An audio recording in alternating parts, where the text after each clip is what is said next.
What's going on, Raiders? Doolum here, and today we're going to be talking about what you should be doing the second you pull a legendary character or an epic character that you should build. So in my last video, I finally got Arbiter complete and done, so I now have Arbiter ready to go. So she is officially in my roster, and the first thing is super important what you do with a champion the second you get them unlocked. And there's a very specific order you should go in so you know everything that is going on and you can get them up and running as quick as humanly possible. But first, make sure you're clicking that download link or scanning the QR code to get Karato Fox Hunter the second you start the game, an amazing legendary nuker. At level 10, you're going to be getting Tagore, an amazing epic support character. At level 20, you're going to be getting Fane, who's got some incredible turn meter steal as well as some pretty crazy damage. And then at level 30, you're going to be getting Vergus, who's a defense-based champion to help keep your other characters alive. And then, this is super important, day number 1 within the first 24 hours of making your Raid Shadow Legends account, type in promo code Monkey King to get Sun Wukong, one of the best free legendaries they have ever given. And if you're on iOS, make sure you're clicking a different link in the description to type in any promo codes. All right, so after that, we are going to be looking at Arbiter. So right now, she is at level 1, 5 stars, nothing built. She does have gear on her because I wanted to start using her in the arena right away. And I did end up putting the speed set on her as well as righteous to give 10% more speed as well as 40 resist. And then I also did divine speed for 12% more speed and 15% HP shield for 3 turns. So very, very fast. You see my Arbiter's at 246 speed, which I know for a lot of you guys who are late game, that is nothing crazy. I know people are like in the 4 to 500s now, which is absolutely insane. But the first thing I recommend doing is going to be immediately going to battle, going to dungeons, and going over to Minotaur's Labyrinth, slapping these on, putting good old...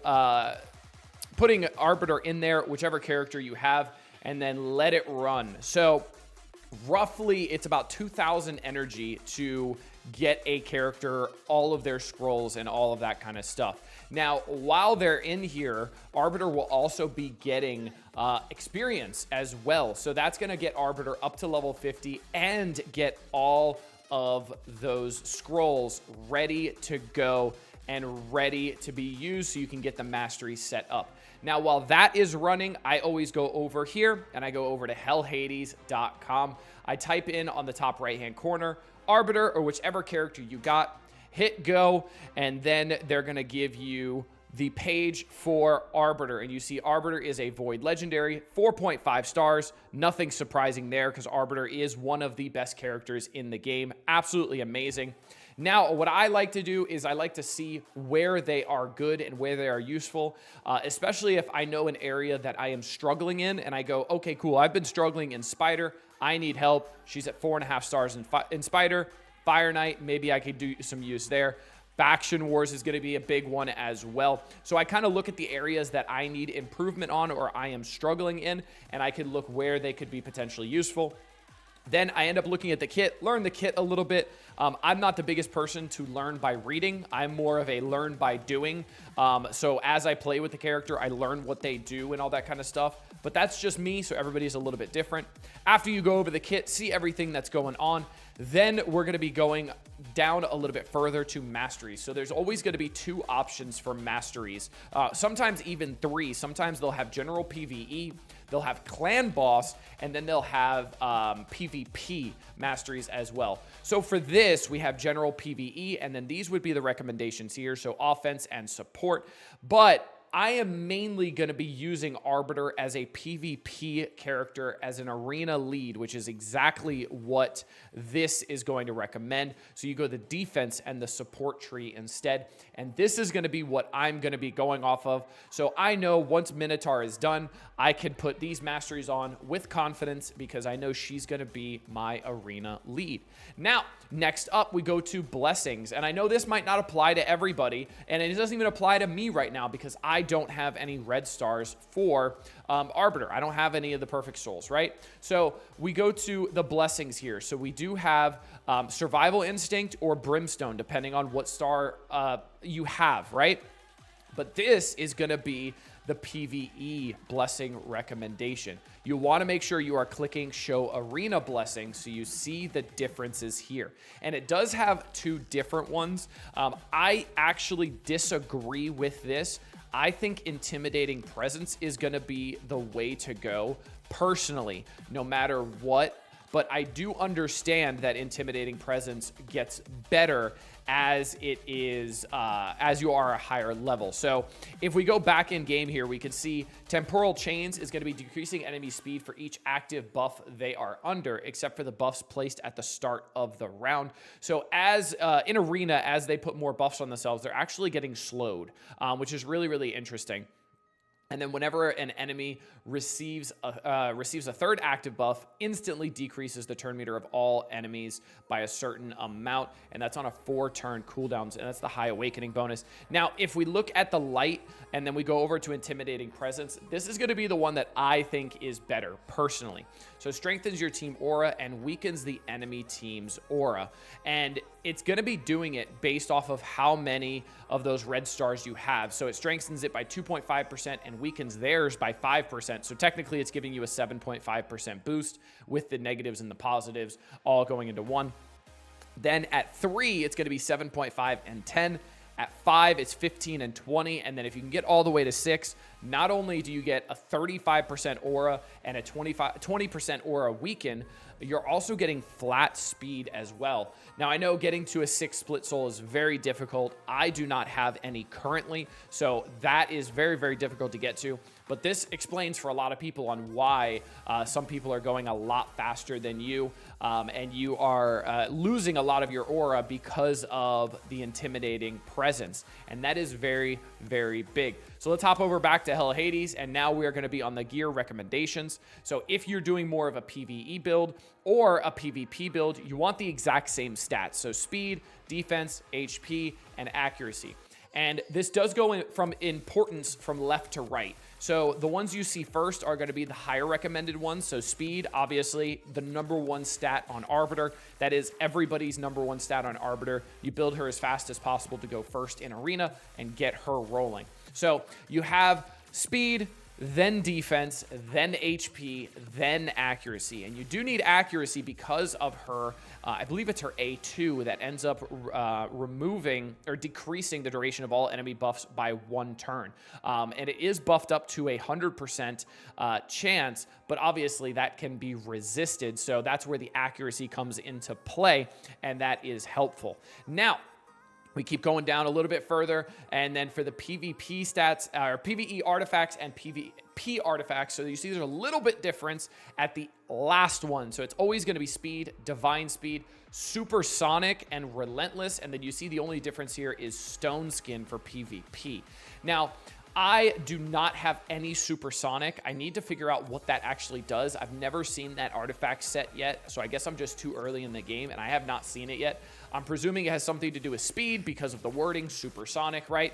So I use this as a baseline. So I did speed, divine speed, and then I also ended up doing righteous as well. So if we look in game, like we talked about, I do have righteous as well because I knew I had good gear on from righteous because of the forge pass that just happened. So I knew I had some good pieces to work with here. I also have obviously boots with the speed stat as the primary as well. Got some HP percent there. So really, really awesome.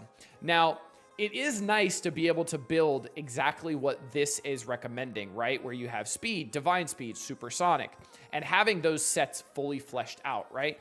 But that's not always the case. So if we go in game here, you're not always going to have the exact pieces you need. And you see, I even did a little bit of a worse gloves here out of ideal, right? Instead of being an absolute ideal piece, I did a little bit worse gloves here that I could end up putting better ones on, but I do have speed as a substat on there, so I thought that would be better no matter what.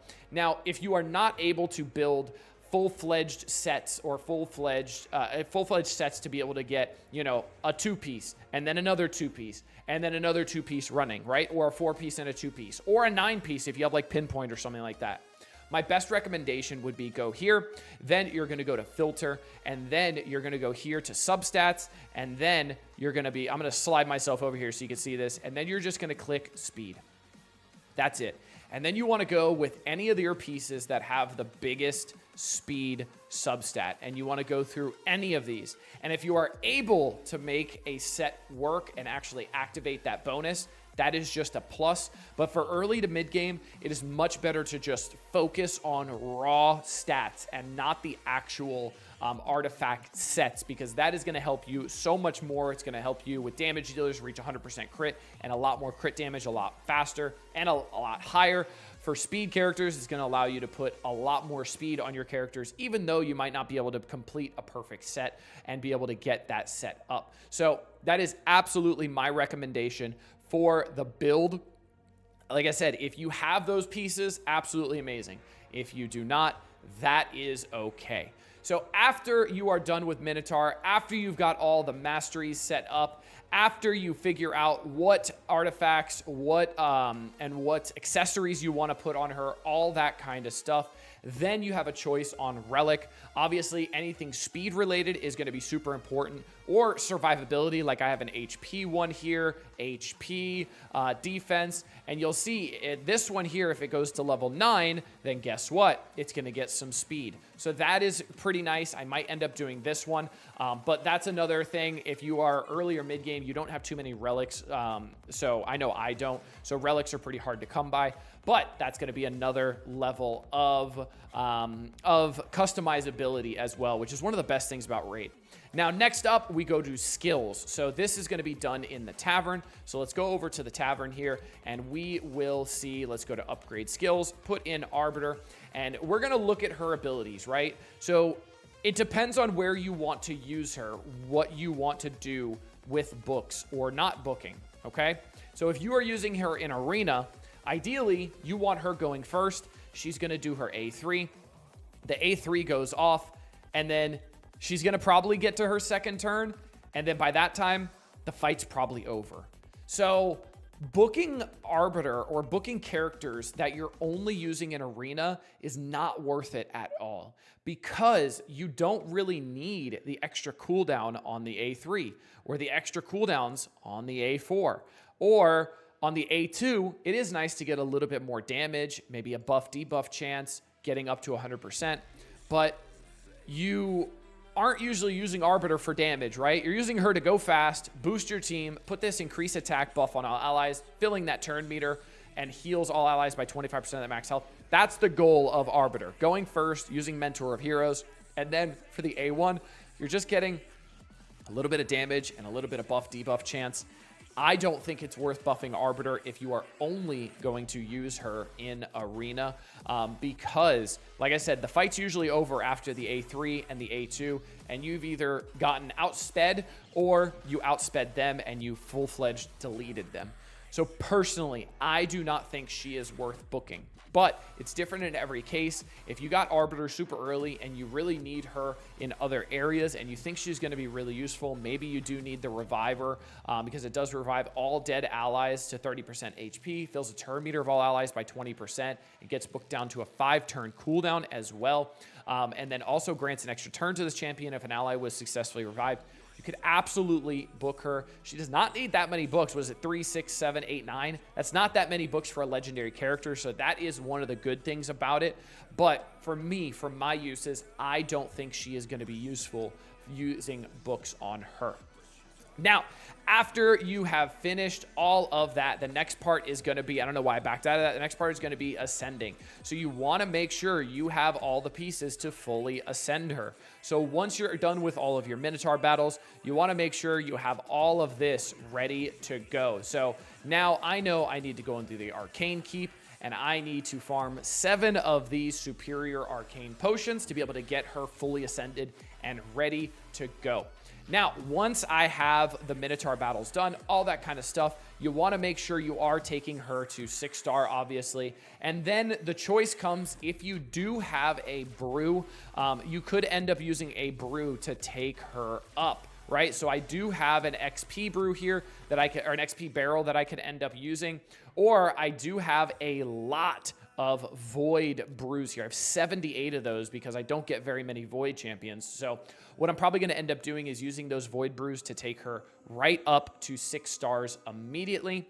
And now what I am doing as well is I am going to start preparing and make sure I have 5 characters ready to go for when Arbiter is ready to go to 6 stars. So I want to take her up to 6 stars the second I can, because that is going to boost her stats a bunch, give her some more survivability, health, all that kind of stuff.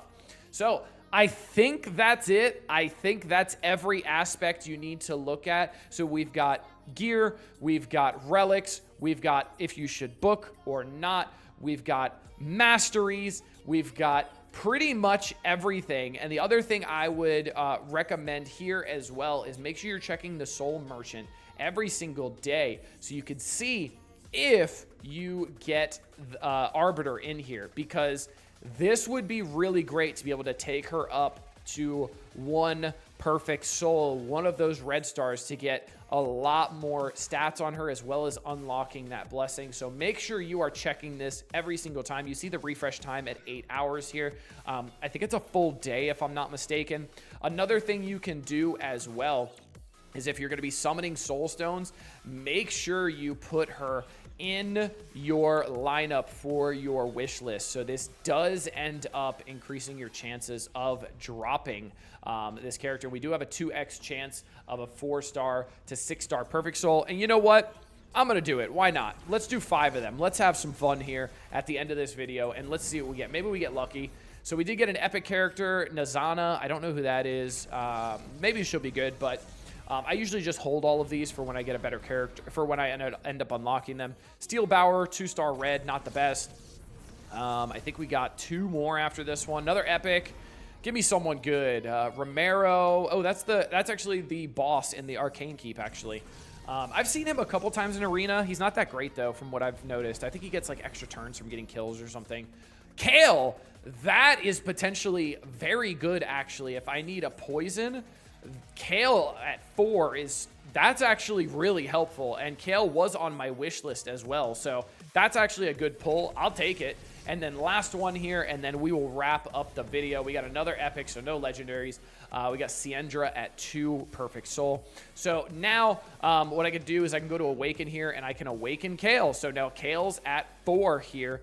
And then a little bit of impromptu here. I didn't know I was going to get a good pull here. So now Kale is at 4 red. So the second this happens, make sure you're going over to Hell Hades. We go here, we type in Kale.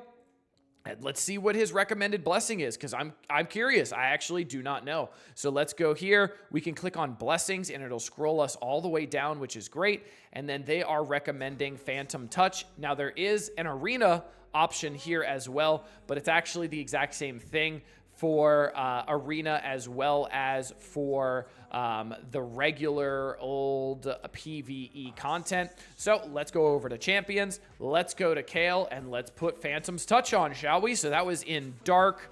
And then we got Phantom's Touch. So what Phantom's Touch does, has a chance of inflicting bonus damage to one enemy whenever this champion hits enemy targets. When enemy... I don't know why that went away. When hitting multiple targets at once, only one champion will receive the bonus damage. The bonus damage is proportional to this champion's attack.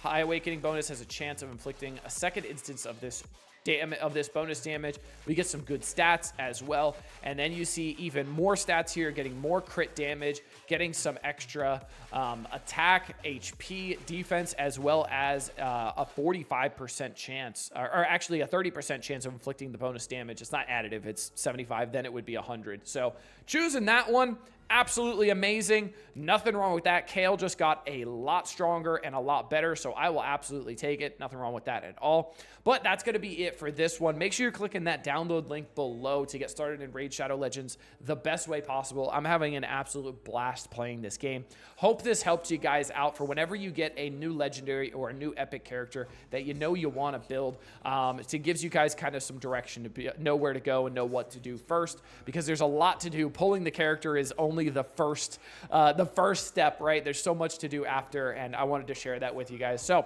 I hope you guys enjoyed. Till next time, this has been Duelim. Later, Raiders.